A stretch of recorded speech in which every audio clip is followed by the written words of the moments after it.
Thank you so much for your lovely comments on the last video. I was just actually blown away by it, and I think I got the message pretty loud and clear. If you didn't see that video, I guess I announced that I'm going to go get further testing done to confirm my diagnosis by different doctors, and if I haven't got Alzheimer's, I guess hopefully to get further testing done to sort of get to the bottom of what's going on with my memory and cognition issues. In relation to that, I said if I don't have dementia, then I'd stop doing this channel. I didn't want to present to the world, hey, this is what dementia looks like if I don't actually have dementia. And so if somebody comes along who they've just been newly diagnosed or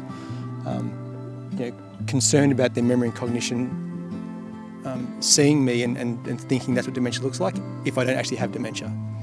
So that's where the sort of concern was. But anyway, I heard pretty loud and clear that, and I agree with you, the message was that whatever journey you're on is still a valid experience and it will be useful for somebody. So whether it's a story about what it's like to be misdiagnosed, or or even if it's a story about the trials and tribulations of getting an accurate diagnosis of whatever that is, So I'm going to keep going with the channel. I just, I don't know exactly how things will change with it, but anyway, I just really wanted to say thank you because the comments were just really positive, supportive, and kind. There were some comments saying that, even if it was like depression that you have and you can get that fixed really quickly or whatever, or you can get better. Just keep the channel going because you've got plenty of things to say, and the truth is that's not kind of me. I never actually, to be honest, when I was thinking about doing this, I would have rather have had somebody else who had dementia be the person talking, and I would have liked to be the videographer and the storyteller. Anyway, in this video, I think this could be a world first. I don't think I've ever seen anyone talk about this. I can imagine, given that there's so limited lived experience stuff about dementia on the internet, I would be surprised if this is covered somewhere. If it is covered somewhere, let us know in the comments. But I want to talk about what it's like dating when you have dementia, as in romance dating. And now you're probably thinking, why am I talking about that? Because I've got a partner. Well, in a few videos back, I did announce that my partner and I have separated, and that I didn't want to go into any details about that. It's my personal life. I tend to keep my personal life quite, personal. Well, it's funny, isn't it? I talk about very open stuff on this channel, but I think the rule I have is that if I know the person, I'm not going to say anything that I don't want to speak on their behalf.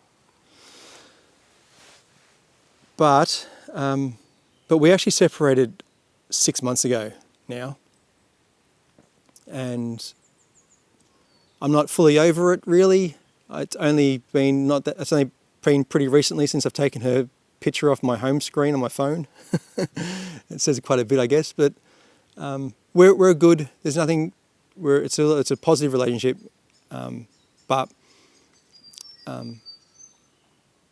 as time went on, I was fine. But after, I don't know, even just probably a month and a half ago, I started just feeling a bit like I was lacking intimacy. And intimacy, in terms of touch, but also just in terms of having that person who you're romantic with, and you go out and do things together. And so in a sense, I guess I was feeling a bit lonely. And the truth is, with my diagnosis, I don't want to be in a relationship. I didn't like the idea of putting her or anyone else moving forward in a situation where you have to go through that transition from lover to carer. And especially, like, it's not like we've got, whoever I'm with, it's not like we've got, 25 years under our belt already and kids and stuff together and all that history. Whoever I am with would have to, they're new. And most of the time they're going to have with me would be with me in my later stages. And so I don't see that as being a fair thing to have. That's my personal opinion. I understand it's a very contentious topic and people will have very different and strong views about that. But that's where I sit. At the same time, I also thought I'm looking forward. There's a future ahead of me. However long that future is, there's a future ahead of me. And while I'm missing intimacy, I want to find somebody to fill that space, I guess. And so I joined 2 dating apps, and put my profile out there. I really wanted to find somebody who shared similar interests, so we'd actually do things together. It was actually about, sharing experiences that you want to do together, but I also wanted some spark. At the end of the day, I still want that physical attraction as well. I still want that mysterious spark, whatever the hell causes that. At the same time, though, I don't want to tie anybody down. So I want to be in a relationship, in a sense, kind of, but I don't want to be in a relationship because I don't want to have somebody feel committed to me. I don't want to get in the way of them finding the person who they can be with for the rest of their life. And so in my mind, I was sort of thinking I'd be suitable for somebody who's quite content on their own and just wants somebody to connect with, on a whatever basis, regular basis. Maybe somebody, somebody who's not in the need of a relationship, who's content on their own, but also wants company, maybe like a workaholic or something. A very career-driven person. I don't know, but that's where I definitely felt like that's the space I sort of thought I'd be occupying. I guess to show how much I was thinking like not thinking long term. I actually, for one of the dating apps, I signed up for and I purchased a subscription for a lifetime membership because I just assumed, hey, I'm going to periodically come back to this thing. That shows like where my head is, with all that. Anyway, so yeah, like a couple of weeks ago, I signed up and put my profile on there. I was very honest initially with my profile. I actually said I have a degenerative health condition and can't provide a long-term relationship, but looking for the connection and blah, blah, blah. And I was getting absolutely no traction whatsoever. None. Basically, some people from 6,000 kilometres away. I don't think they were looking for what I was looking for. I'm going to move because that sun's making my cone head look even more cone-headed. And I really stretched the limits. I was looking at 100 kilometres from my location. So I was really giving it every opportunity, and I was getting nothing. I did change my profile. I took off that mentioning that.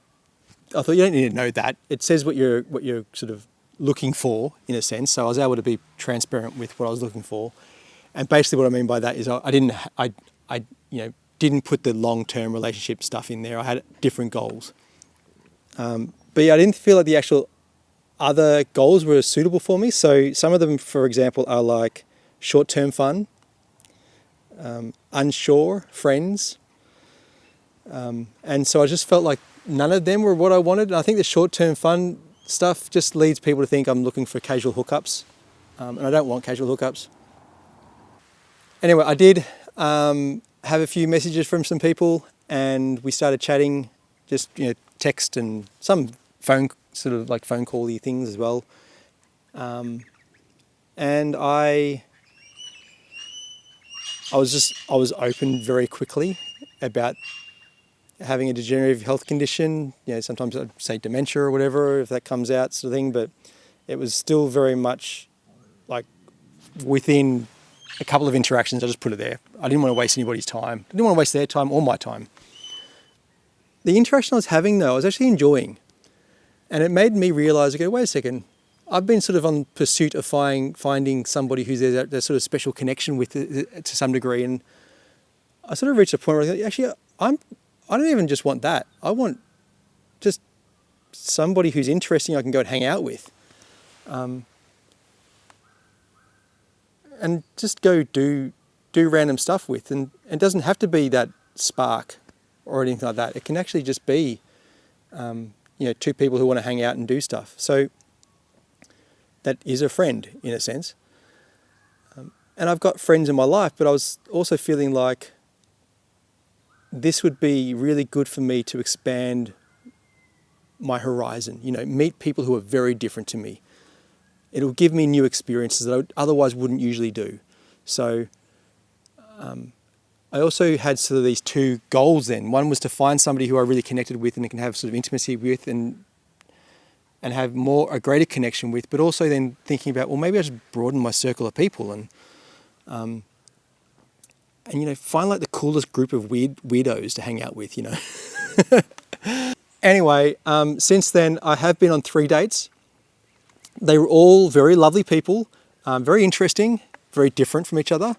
I just didn't get that sort of spark, which is fine. And I don't know what the secret recipe is for getting that spark. You can't predict it. I'm also a person who it just doesn't happen.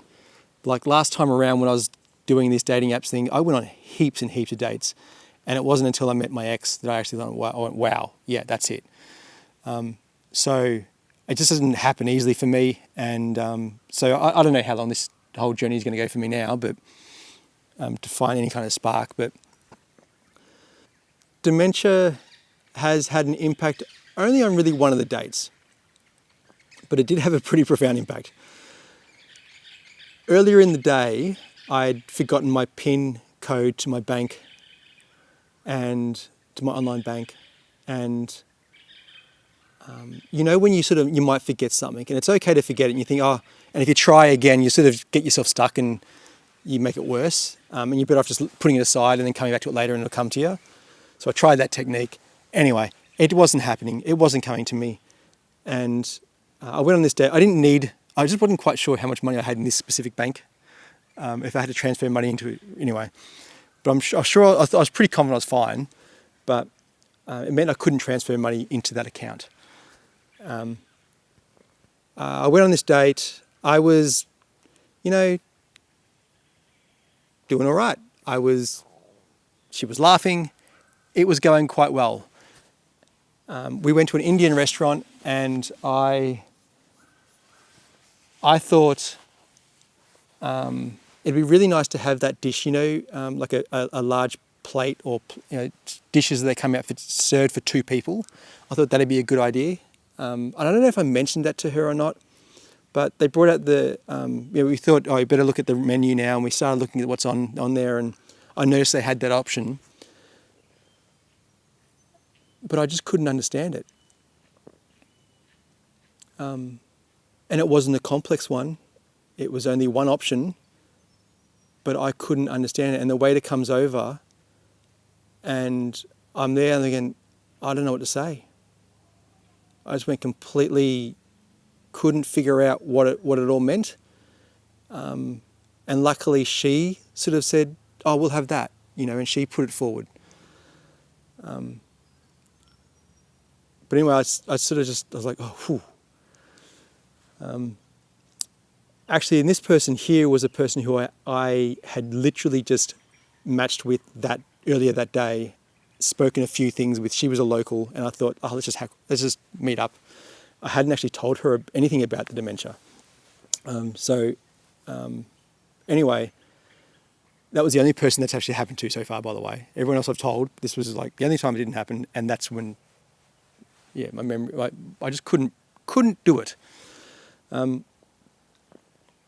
Anyway, she started talking about she's a radiographer, and I thought I'm going to have to bring up this dementia stuff anyway, so I just brought it up, and I talked about my crappy experience with a radiographer person. and just told her, that's when I sort of brought it up, and I just brought it up casually and whatever, and she was completely fine with it. And we just kept on talking, and it was having a good time. It was very social. It was very, it was a good date. Nothing wrong with it.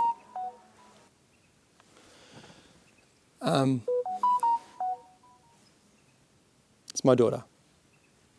I better respond to her. Anyway, yeah, I was still feeling fine though in my head, and we had dinner. We then went out for a drink at a local pub, and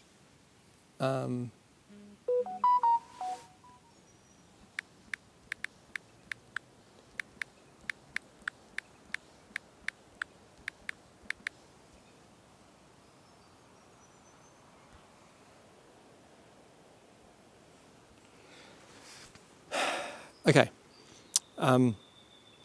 Yeah, and we were talking, and after a while, I couldn't process what she was saying. There was some other people in the pub. It was a very quiet pub, but there was these other people there, and they were talking, and they were quite loud. And I wasn't drinking alcohol or anything. I couldn't process what she was saying. It was getting quite late. I guess I was getting tired, and it got to the point where she could see that I wasn't processing what was going on, and she offered to drive me home. so what a date that poor lady's had. She's had to drive a guy home because he couldn't understand what she was saying. Funny thing is, I made a friend out of it. Exercise buddy, I think. Gonna go for walks. But really, other than that, the whole dementia thing hasn't really been a problem when it comes to dating. I've been really, really surprised, actually, with when I tell people, it hasn't deterred them. It hasn't made them stop the conversation. It hasn't made them less likely to want to go on a date with me. I've generally been really surprised by that. I really thought that would be, you'd hear silence or, crickets after I mentioned that. Oh, there's a really beautiful bird right there. I won't be able to turn the camera around, so it'll only be me enjoying it. What has been a barrier though is where I live. So I live in a part of a regional area, and that's why I had to cast my net out quite wide. On my first date, I actually did it in the city. I was in the city with my family to do other things, and I conveniently had like an hour to spare, so I was planned for her in that hour spare time. And again, she was again really lovely, nice person. I'm going to go play golf with that person. But what I noticed when I got back home, I turned on the dating apps, and there's a lot more interest on there. And so I think it's just the distance thing. That's the main thing. But I do think that whole, not looking for a long-term relationship thing is obviously the biggest factor in it all as well. And, my pictures probably aren't great. I can't do much about that though. But anyway, I have been chatting with somebody who I have actually started to really like. And as much as you can for somebody who you've never met before, of course. But I'm very excited. I'm actually going on a date with her, and she's going to probably be here in any minute now, and I need to change my shirt.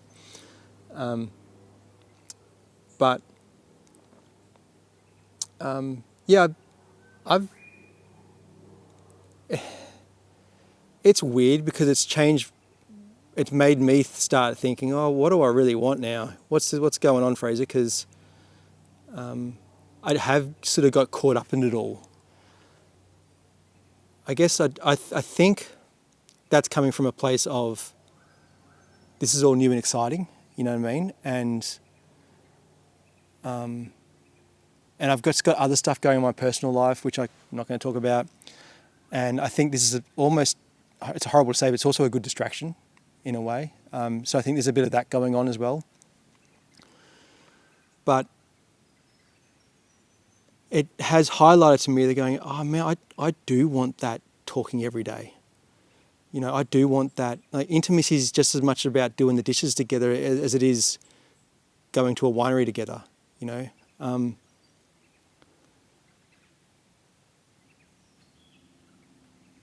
And so I guess it's just made things a bit blurry for me, made things a bit harder for me to see, and I don't quite know. I need to figure out what I want, you know, because I'm still bound by that damn condition of going, I can't give long term, and I just feel like that is very much part of, if you're going to invest in somebody and fully commit, you're assuming you're in it for however long things go for. And I don't want to and it just comes back to, I don't want to be with anyone in that way, because they've got many, many, many, many more years ahead of them, and I don't want to be like a pit stop, I guess, for them. So yeah, it's just a weird situation, I guess. But I'm glad that I actually made this video, because it got me just thinking more about it and what I want, and just, I know it sounds like it's very obvious things I've probably been saying, but it's helped me actually think through the process of what I've gone through and what I'm thinking about and where I'm feeling I should be and stuff. So it's been actually really helpful. I feel like you're kind of like being my counselor on this one, so thanks for that. I guess the truth of the matter too is I'm also just excited. I'm enjoying going on these dates. These are something different, new experiences. So yeah, just keep going and don't think too much about it, I guess. That's the main thing. It's a learning curve. We'll see where it goes. Anyway, I need to go get ready in case this person turns up. Every time a car goes past, I go, oh shit, it's them already. All right. I think I've covered everything, and that light's really annoying me. Daybreak, I'm already miles away, and there's nothing left to say.